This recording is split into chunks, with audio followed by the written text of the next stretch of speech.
Hello viewers, welcome to my channel genuine teaching house. আজকে আমরা die সম্পর্কিত কিছু ফ্রেজাল ভার্ব নিয়ে আলোচনা করব, যে ফ্রেজাল ভার্বগুলো যে কোনো প্রতিযোগিতামূলক পরীক্ষায় চলে আসে। তাহলে চলুন শুরু করা যাক। প্রথমে আমাদের ফ্রেজাল ভার্বটি হলো ডাই অফ। ডাই অফ ব্যবহার করতে হবে কোনো রোগে মারা যাওয়ার ক্ষেত্রে অথবা বৃদ্ধ বয়সে মারা যাওয়ার ক্ষেত্রে ডাই অফ ব্যবহার করতে হয়। যেমন he died of cholera, he died of corona, আবার he died of old age, মানে কেউ যদি কোনো রোগে মারা গেলে অথবা কেউ যদি বৃদ্ধ বয়সে মারা যায়, সেক্ষেত্রে আমাদের ডাই অফটা ব্যবহার করতে হবে। এরপর আমাদের ফ্রেজাল ভার্বটি হলো ডাই ফ্রম। ডাই ফ্রম ব্যবহার করতে হবে কোনো কারণে মারা গেলে বা অতি খাওয়ার কারণে মারা গেলে অথবা কম খাওয়ার কারণে মারা গেলেও আমাদের ডাই ফ্রমটি ব্যবহার করতে হবে। যেমন হি ডাই অফ ওভার ইটিং, সে অতিরিক্ত খাওয়ার কারণে মারা গেল। আবার কোনো কোনো সময় রোগে মারা যাওয়ার ক্ষেত্রেও ডাই ফ্রমটা ব্যবহার হয়। কিন্তু এখন প্রশ্ন হলো কখন ব্যবহৃত হবে? যখন কেউ একজন হঠাৎ কোনো রোগে আক্রান্ত হলো এবং মারা গেল, সেক্ষেত্রে ডাই ফ্রম ব্যবহার করতে হয়। আবার অন্যদিকে কোনো ব্যক্তি কোনো একটি রোগে অনেক দিন ধরে ভুগছে এবং সেই রোগের কারণে যদি সে মারা যায়, সেক্ষেত্রে আমাদের ডাই অফটা ব্যবহার করতে হবে।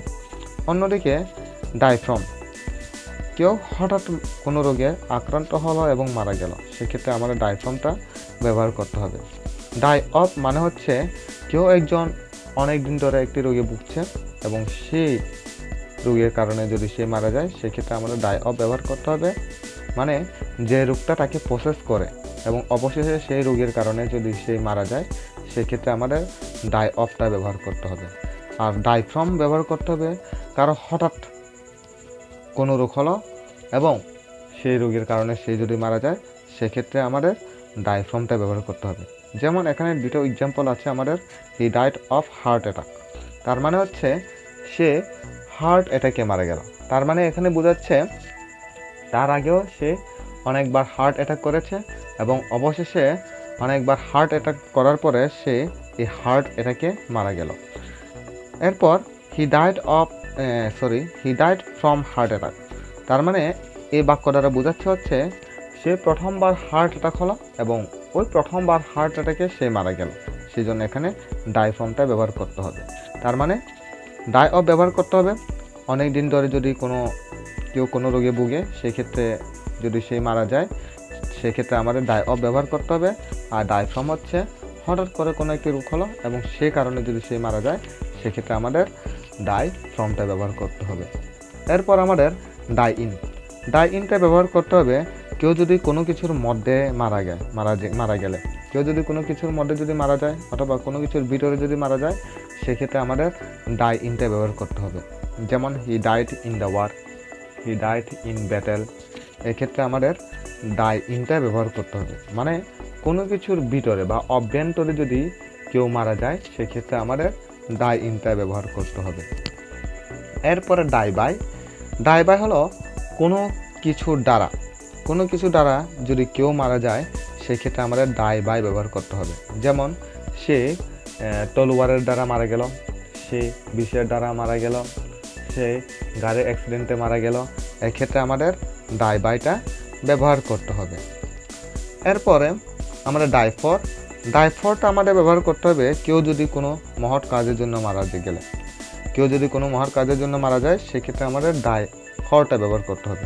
যেমন he died for the country, এক্ষেত্রে আমাদের ডাই ফরটা ব্যবহার করতে হবে।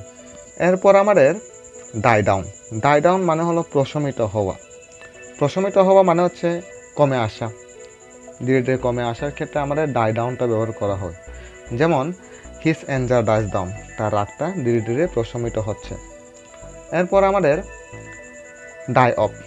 ডাই অফটা ব্যবহার করতে হবে আমাদের গাদা মারা যাওয়ার ক্ষেত্রে, বা একের পর এক যখন মারা গেলে কোনো একটি জাতি বা কোনো একটি দল বা কোনো একটি গ্রুপ যদি একের পর এক মারা যায়, সেক্ষেত্রে আমাদের ডাই অফটা ব্যবহার করতে হবে। যেমন the birds died of hot, পাখিরা গরমের কারণে মারা যাচ্ছে। তার মানে হচ্ছে এখানে পাখিরা গরমের কারণে একে একে মারা যায়, সেই জন্য এখানে ডাইড অফটা ব্যবহার করা হয়েছে। এরপর আমাদের ফ্রেজাল ভার্বটি হলো সর্বশেষ ডাই আউট এবং ডাই অ্যাওয়ে। ডাই আউট অর্থ বিলুপ্ত হওয়া এবং ডাই অ্যাওয়ে অর্থ বিলুপ্ত হওয়া। তার মানে কোনো কিছু বিলুপ্ত হয়ে যাওয়ার ক্ষেত্রে আমাদের ডাই আউট অথবা ডাই অ্যাওয়েতে ব্যবহার করতে হবে। যেমন dinosaur died out millions of years ago. আবার dinosaur died away millions of years ago, মানে ডাইনোসররা মিলিয়ন বছর আগে বিলুপ্ত হয়ে গিয়েছে। তবে যদি কিভাবে মারা গেল সেটা যদি উল্লেখ না থাকে তাহলে শুধুমাত্র ডাই ব্যবহার করা হয়ে থাকে।